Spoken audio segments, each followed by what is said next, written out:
അസ്സലാമു അലൈക്കും വറഹ്മത്തുള്ളാഹി. അൽഹംദുലില്ലാഹി വസല്ലല്ലാഹു വസല്ലമ അലാ നബിയ്യിനാ മുഹമ്മദിൻ വആലിഹി വസഹ്ബിഹി അജ്മഈൻ. അമ്മാ ബഅദ്. പ്രിയമുള്ളവരെ, സൂറത്തു യാസീനിന്റെ 13 മുതൽ 27 കൂടിയ ആയത്തുകളാണ് നമ്മൾ മനസ്സിലാക്കുന്നത്. ഈ ഭാഗത്ത് അസ്ഹാബുൽ ഖറിയ, ഗ്രാമവാസികൾ, അവരിലേക്ക് അയക്കപ്പെട്ട മുർസലുകളെ കുറിച്ച് ആദ്യം രണ്ടാളുകളെയും പിന്നെ ആ രണ്ടാളുകൾക്ക് ശക്തി പകരുന്നതിന് വേണ്ടി മൂന്നാമതൊരാളെയും ഒക്കെ ആയിക്കൊണ്ട് അയച്ചു. ആ ജനത, ആ ഗ്രാമവാസികളായിട്ടുള്ള ആളുകൾ ഈ മുർസലുകളെ മുഴുവനും നിഷേധിക്കുകയാണ് ചെയ്തത്. ആ മുർസലുകൾക്ക് പിന്തുണയുമായിക്കൊണ്ട് വജാഅ മിൻ അഖ്സൽ മദീനത്തി റജുലുൻ എന്ന് പറയുന്നുണ്ട്. അഥവാ പട്ടണത്തിന്റെ അങ്ങേയറ്റത്ത് നിന്ന് കടന്നു വന്ന സത്യവിശ്വാസിയായ മനുഷ്യൻ ഈ മുർസലുകൾക്ക് പിന്തുണ നൽകി ജനങ്ങളോട് സത്യം പിൻപറ്റാൻ വേണ്ടി ആവശ്യപ്പെടുന്നു, മുർസലുകളെ പിൻപറ്റാൻ വേണ്ടി ആവശ്യപ്പെടുന്നു. ആ ജനത ഈ വന്ന ആൾക്ക് നേരെയും തിരിയുന്നു. അദ്ദേഹത്തെക്കുറിച്ച് ഹബീബുൻ നജ്ജാർ എന്നുള്ള പേരൊക്കെ നൽകപ്പെട്ടിട്ടുണ്ട് എങ്കിലും അതാരാണെന്നും നമുക്ക് കൃത്യമായിട്ട് നിർവചിക്കാൻ കഴിയുന്ന തെളിവുകളൊന്നുമില്ല. അവസാനം അദ്ദേഹത്തിന് അവർ ഒരുപാട് ആക്ഷേപങ്ങളും കല്ലെറിയുമെന്നുള്ള ഭീഷണിപ്പെടുത്തലുകളൊക്കെ ഉണ്ടായി. അവസാനം ആ ജനത അദ്ദേഹത്തെ കൊന്നു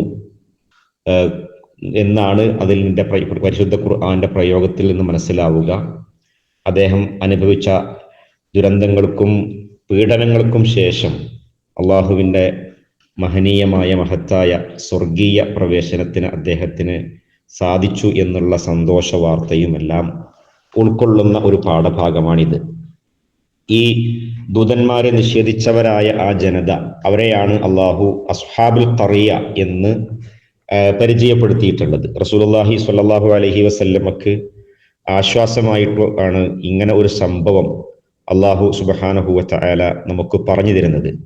അഥവാ പ്രവാചകൻ സ്വല്ലല്ലാഹു അലൈഹി വസല്ലം അവിടുത്തെ ജനതയിൽ പ്രബോധന കർമ്മം നിർവഹിച്ചുകൊണ്ടിരിക്കുമ്പോൾ ജനതയിൽ നിന്ന് നേരിടേണ്ടി വന്നിട്ടുള്ള ദുരനുഭവങ്ങൾ, ആ ദുരനുഭവങ്ങൾക്ക് മുൻഗാമികളുടെ ഒരു സാക്ഷ്യം എന്നുള്ള നിലക്ക് മുൻഗാമികളായ പ്രവാചകന്മാർക്കും ഇതുപോലെ ഒരുപാട് പീഡകൾ അനുഭവിക്കേണ്ടി വന്നിട്ടുണ്ട്.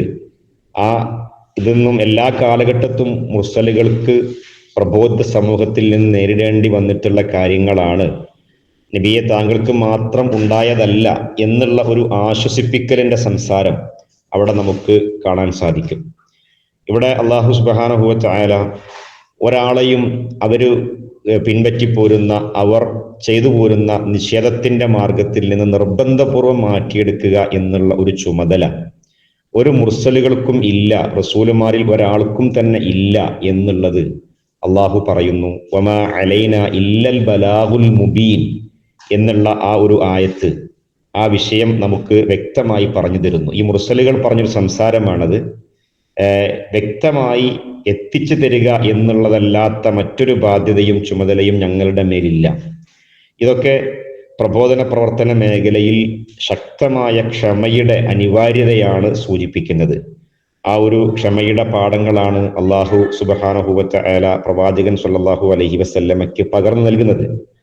പ്രതിസന്ധികൾ എത്രമേൽ കുമിഞ്ഞു കൂടി വന്നാലും ദൗത്യം നിർവഹിക്കുന്ന മേഖലയിൽ ശക്തമായി സ്ഥൈര്യത്തോടുകൂടി ഉറച്ചു നിൽക്കണം എന്നുള്ള വലിയ പാഠം, അതോടൊപ്പം സത്യത്തോട് കാണിക്കുന്ന വിമുഖത എത്ര വലിയ അപകടകരമായ പ്രവണതയാണ് എന്നുള്ളതൊക്കെ ഈ ഭാഗത്ത് അള്ളാഹു സുബ്ഹാനഹു വ തആല നമുക്ക് പറഞ്ഞു തരുന്നു.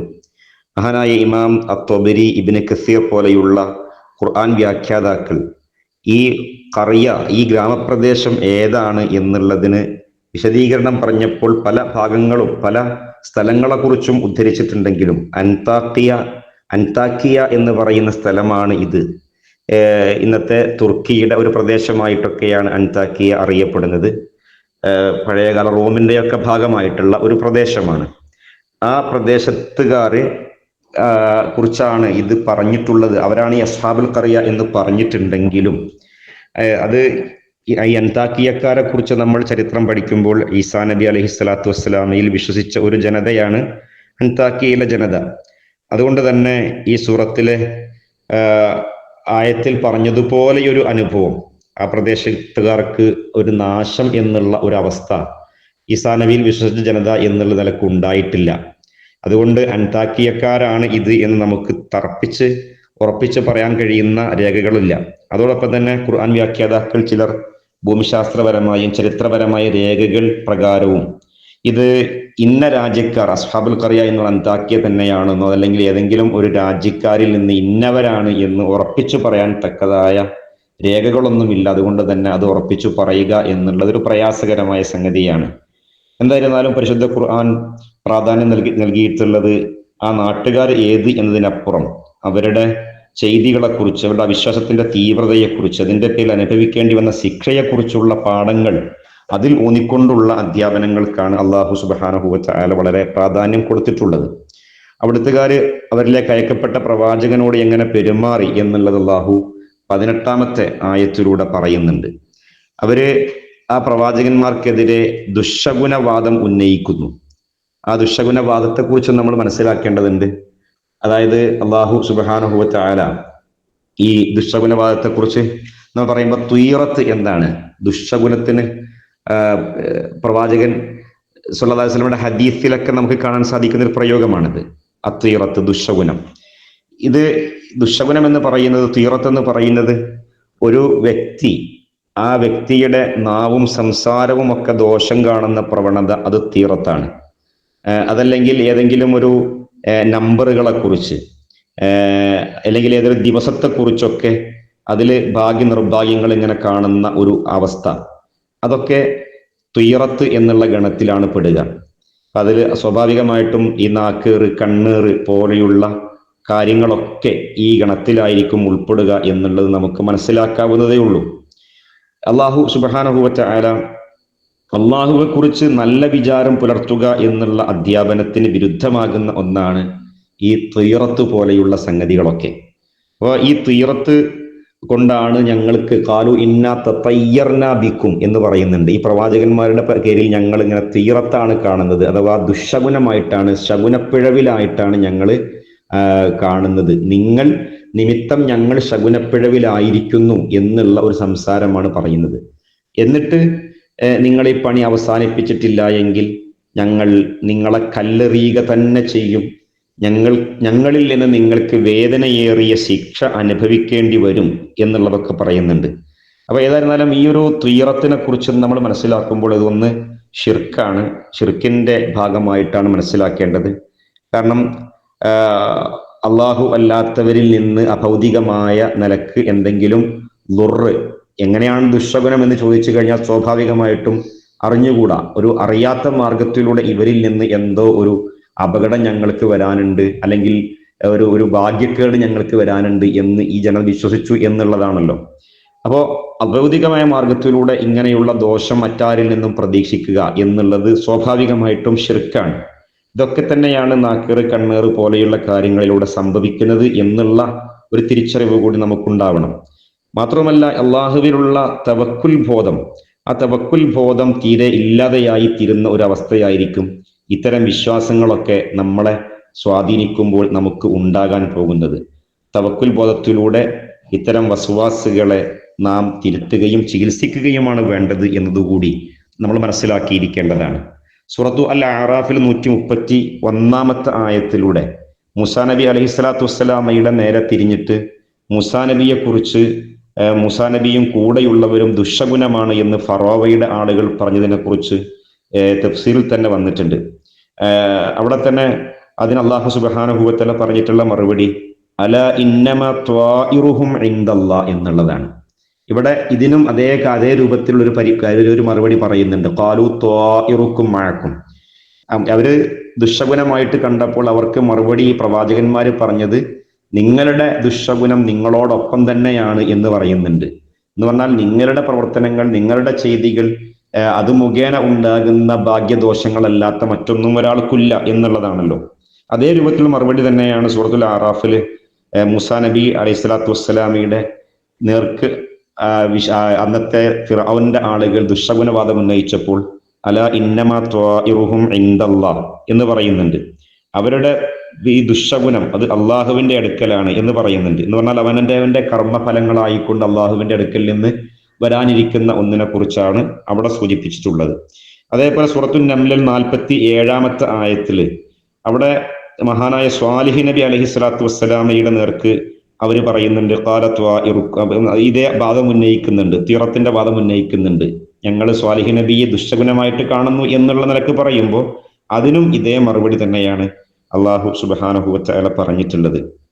അപ്പോ ഏതെങ്കിലും ഒരു വ്യക്തി മറ്റൊരാളുടെ ഭാഗ്യ നിർഭാഗ്യം നിർണയിക്കുക, അയാൾ നോക്കുമ്പോഴേക്ക് അയാൾ എന്തെങ്കിലും പറയുമ്പോഴേക്ക് എന്തെങ്കിലും ബാധിക്കുക, ഇങ്ങനെ ഒരു വ്യക്തിയെ ദോഷബാധക്ക് നിമിത്തമായി കാണുക എന്നുള്ളത്, അത് അള്ളാഹുവിന്റെ ഖുർആൻ തന്നെ വളരെ ശക്തമായി നമ്മളോട് പാടില്ല, അങ്ങനെ ഒരു തോന്നലോ ചിന്തയോ ഉണ്ടാകാൻ പാടില്ല എന്ന് ഇവിടെ നമ്മൾ സാന്ദർഭികമായിട്ട് മനസ്സിലാക്കിയിരിക്കേണ്ട കാര്യമാണ്. കാരണം ഈ കാര്യങ്ങളൊക്കെ പറയുമ്പോൾ ബൽ അൻതും ഖൗമും മുസ്രിഫൂൻ എന്ന് പറയുന്നുണ്ട്, നിങ്ങൾ അതിര് വിട്ടുപോയ ഒരു ജനത തന്നെയാണ് എന്നൊക്കെ പറയുന്നുണ്ട്. പിന്നീട് തുടർന്ന് ഈ നേരത്തെ സൂചിപ്പിച്ചതുപോലെ ഈ പ്രവാചകന്മാർ, ഈ മുർസലുകളെ നിഷേധിച്ചവരായ ആ ആളുകൾക്ക് ശക്തമായ താക്കീതായിക്കൊണ്ടും വളരെ മാന്യമായിക്കൊണ്ട് അവരിലേക്ക് ഇറങ്ങി വരുന്ന ഒരു വിദൂരദേശത്തിൽ നിന്ന് കടന്നു വരുന്ന ഒരു മനുഷ്യനെ കുറിച്ച് പറയുന്നുണ്ട്. വളരെ ധൃതിപ്പെട്ട് വരുന്ന ആ മനുഷ്യൻ പട്ടണത്തിന്റെ അങ്ങേ അറ്റത്തുനിന്ന് വരുന്നു. എന്നിട്ട് ഈ ജനങ്ങളോട് നിങ്ങൾ ഈ മുർസലുകളെ പിൻപറ്റണം എന്ന് പറയുന്നു. ആ മുർസലുകൾ നിങ്ങളോട് അവർ ചെയ്തുകൊണ്ടിരിക്കുന്ന ഈ പ്രവർത്തനത്തിന് ഒരു പ്രതിഫലവും ചോദിക്കാതെ നിങ്ങൾക്ക് നന്മ പറഞ്ഞു തരികയാണ് എന്നിങ്ങനെയുള്ള അനുകൂലമായി, ഈ മുർസലുകൾക്ക് അനുകൂലമായ ഒരു സംസാരവുമായി കൊണ്ട്, പിന്തുണയുമായി കൊണ്ട് കടന്നു വരുമ്പോൾ നമ്മൾ മനസ്സിലാക്കുന്നു, ഈ മുർസലുകളെ പിന്തുണക്കാൻ ആ നാട്ടിൽ ഒരാളും ഇല്ലാത്ത വണ്ണം അവർ ഒറ്റപ്പെട്ടു പോയിട്ടുണ്ടായിരുന്നു. അവിടെയാണ് ഇങ്ങനെ ഒരു പിന്തുണ ആ മുർസലുകൾക്ക്, ദൂതന്മാർക്ക് ലഭ്യമാകുന്നത് എന്നുകൂടി നമ്മൾക്ക് മനസ്സിലാക്കാവുന്ന ഒരു കാര്യമാണ്. അങ്ങനെ ആ മുർസലുകൾക്ക് പിന്തുണ നൽകിക്കൊണ്ട് കടന്നു വന്ന ആ മനുഷ്യനെ കുറിച്ച് അദ്ദേഹം ഹബീബുൻ നജ്ജാർ എന്നുള്ള വ്യക്തിയാണ് എന്നിങ്ങനെ പേരുകളൊക്കെ ഖുർആൻ വ്യാഖ്യാതാക്കൾ ചിലരൊക്കെ നൽകിയിട്ടുണ്ടെങ്കിലും അങ്ങനെ ഏതെങ്കിലും ഒരു വ്യക്തിയാണ് എന്ന് പ്രവാചകൻ സല്ലല്ലാഹു അലൈഹി വസല്ലമയുടെ അധ്യാപനത്തിലോ അല്ലെങ്കിൽ ഖുർആനിക ആയത്തുകളിലോ ഒരു വ്യക്തി പേര് നൽകപ്പെട്ട ഒരു വ്യക്തി എന്നുള്ള നിലക്ക് നമുക്ക് കാണാൻ സാധിക്കുന്നില്ല. കാരണം അല്ലാഹു സുബ്ഹാനഹു വ തആല ഇതിനൊക്കെ വിഷയത്തിനാണ് പ്രാധാന്യം നൽകുന്നത്, ആ വിഷയത്തിലുള്ള പാഠങ്ങൾക്കുമാണ് വലിയ പ്രാധാന്യം കൊടുക്കുന്നത് എന്നുള്ളത് കൊണ്ടാണിത്. മാത്രവുമല്ല, ഇനി അതോടൊപ്പം തന്നെ ആ വ്യക്തി ഇവിടെ വന്നിട്ട് പറയുന്ന കാര്യങ്ങളെ കുറിച്ച് അള്ളാഹു പറയുന്നു. അതില് തൗഹീദ് കൃത്യമായിട്ട് പറഞ്ഞു കൊടുക്കുന്നു. ആ തൗഹീദ് പറയുമ്പോൾ സ്രഷ്ടാവായ അള്ളാഹുവെ ആരാധിക്കുക. എന്തുകൊണ്ട് അള്ളാഹുവിനെ മാത്രം ആരാധിക്കണം എന്ന് ചോദിക്കുമ്പോൾ, അള്ളാഹുവാണ് നമ്മെ സൃഷ്ടിച്ചത്, ഫതറനി, എന്നെ സൃഷ്ടിച്ചവൻ അവനാണ് എന്നുള്ളതും, അതേപോലെ തന്നെ പരലോകത്തേക്കുള്ള ഒരു തിരിച്ചുപോക്കിനെ കുറിച്ചുമൊക്കെ കൃത്യമായി പറഞ്ഞു കൊടുത്തിട്ടാണ് ആ വ്യക്തി ഈ പ്രവാചകന്മാരെ, ഈ മുർസലുകളെ പിന്തുണക്കുന്നത്. മാത്രവുമല്ല, ആ സ്രഷ്ടാവും അതേപോലെ തന്നെ സംരക്ഷകനുമായ അള്ളാഹു അവൻ നമുക്കുള്ള ഒരു പരലോകമാകുന്ന തിരിച്ചുപോക്ക് നിശ്ചയിച്ചിട്ടുണ്ട് എങ്കിൽ അവിടെ നമ്മൾ എത്തുമ്പോൾ ആ അള്ളാഹുവിനെ മാത്രം ആരാധിക്കാത്തവരായ ആളുകൾക്ക്, അവന് പുറമെ ഇലാഹുകളെ സ്വീകരിച്ചവരായ ആളുകൾക്ക് വരാനിരിക്കുന്ന ദുർറിനെ കുറിച്ച്, അതേപോലെ തന്നെ ലാ തുഗ്നി അന്നി ശഫാഅത്തുഹും എന്ന് പറയുന്നുണ്ട്, അവരുടെ ഒരു ശുപാർശയും ഒരാൾക്കും ഉപകാരപ്പെടുകയില്ല എന്നിങ്ങനെ അവർക്ക് രക്ഷപ്പെടുത്താൻ അവർക്ക് രക്ഷപ്പെടുത്താനും സാധിക്കുകയില്ല. പരമകാരുണ്യകനായ അള്ളാഹുവിന്റെ അടുക്കൽ നിന്ന് വരാനിരിക്കുന്ന ആ ദുർറ്, അവൻ എന്തെങ്കിലും ദുർറ് ഉദ്ദേശിച്ചു കഴിഞ്ഞാൽ ഒരു ശഫാഅത്ത് കൊണ്ടും ഇവർക്കാർക്കും രക്ഷപ്പെടുത്താൻ കഴിയില്ല എന്നൊക്കെ പറയുമ്പോൾ, അള്ളാഹുവിന് മാത്രം ഇബാദത്ത് ചെയ്താൽ അള്ളാഹു മാത്രമായിരിക്കും നമുക്ക് രക്ഷകനായിട്ടുണ്ടാവുക. അങ്ങനെ അവന്റെ അടുക്കൽ നിന്നുള്ള രക്ഷയെക്കുറിച്ച് മാത്രമായിരിക്കണം, വേറെ ഒരാൾക്കും നമ്മെ രക്ഷപ്പെടുത്താൻ കഴിയാത്തൊരു ലോകമാണ് പരലോകം. ഇങ്ങനെയുള്ള ഒരുപാട് കാര്യങ്ങളൊക്കെ ഉണർത്തുന്ന, വല്ലാതെ മനസ്സുകളെ സ്വാധീനിക്കുന്ന കുറെ ആയത്തുകൾ, കുറെ കാര്യങ്ങൾ അവിടെ ഈ കടന്നു വന്ന ആൾ ഈ ജനതയോട് സംസാരിക്കുന്നുണ്ട്. മാത്രമല്ല, ഞാനെങ്ങാനും ഇങ്ങനെ ഒരു അള്ളാഹുവിന്റെ മാർഗം വിട്ടിട്ട് മറ്റൊരു മാർഗം സ്വീകരിക്കുകയായിരുന്നുവെങ്കിൽ ഞാൻ തീർച്ചയായിട്ടും വ്യക്തമായ വഴികളിലായിരിക്കും എന്ന് പറയുകയും അദ്ദേഹത്തിന്റെ വിശ്വാസത്തെ പ്രഖ്യാപിച്ചുകൊണ്ട്, നിങ്ങൾക്ക് ഗുണകാംക്ഷയോടുകൂടി വന്നിട്ടുള്ള എൻ്റെ ഈ സംസാരത്തെ നിങ്ങൾ കേൾക്കണം എന്നിങ്ങനെ നമുക്ക് വായിക്കാൻ സാധിക്കുന്ന ഒരു പ്രയോഗമാണ് ഇന്നി ആമൻതു ബി റബ്ബിക്കും ഫസ്മഊൻ എന്നൊക്കെ പറയുന്നത്. അവസാനം ആ മനുഷ്യനെ ഇവർ വധശിക്ഷക്ക് വിധേയമാക്കുകയാണ്. ആ മനുഷ്യനെ കാര്യത്തിൽ ഇബ്നു മസ്ഊദ് റളിയല്ലാഹു അൻഹുവിന്റെ അടുക്കൽ നിന്നൊക്കെ വന്നിട്ടുള്ള റിപ്പോർട്ട് എന്നുള്ള നിലക്ക് വായിക്കാൻ സാധിക്കുന്നത് അദ്ദേഹത്തെ ചവിട്ടിക്കൊന്നു എന്നുള്ളതാണ്. അങ്ങനെ ചവിട്ടിക്കൊന്നപ്പോൾ ആ മനുഷ്യന്, ആ പട്ടണത്തിന്റെ അങ്ങേയറ്റത്ത് നിന്ന് കടന്നു വന്ന മനുഷ്യൻ, വിശ്വാസിയായ മുർസലുകളെ പിന്തുണച്ച ആ മനുഷ്യന് പിന്നീട് സ്വർഗത്തെക്കുറിച്ചുള്ള സന്തോഷം അനുഭവിക്കാൻ സാധിച്ചതിനെ കുറിച്ചാണ് ഖീല ദുഖുലിൽ ജന്നത എന്നുള്ള ആ ഭാഗത്തു നിന്നൊക്കെ നമുക്ക് മനസ്സിലാക്കാൻ സാധിക്കുന്നത്. അദ്ദേഹം സ്വർഗീയമായ ആനന്ദങ്ങളിലേക്ക് അദ്ദേഹത്തിന് അല്ലാഹു സുബ്ഹാനഹു വ തആല പ്രവേശം നൽകി എന്ന് പറയുമ്പോൾ ബർസഖിയായ ലോകത്ത് സ്വർഗം കാണിക്കപ്പെടുന്ന രീതിയിലുള്ള അനുഭൂതിയിലേക്ക് അദ്ദേഹം നീങ്ങി എന്നൊക്കെയാണ് നമുക്ക് മനസ്സിലാക്കാൻ സാധിക്കുക. അല്ലാഹു സുബ്ഹാനഹു വ തആല അല്ലാഹുവിന്റെ ആയത്തുകൾ നല്ല രീതിയിൽ മനസ്സിലാക്കാനും ആഴത്തിൽ പഠിക്കാനും ഒക്കെ നമുക്കെല്ലാവർക്കും അനുഗ്രഹം നൽകുമാറാവട്ടെ. ആമീൻ. അസ്സലാമു അലൈക്കും വറഹ്മത്തുള്ളാഹി.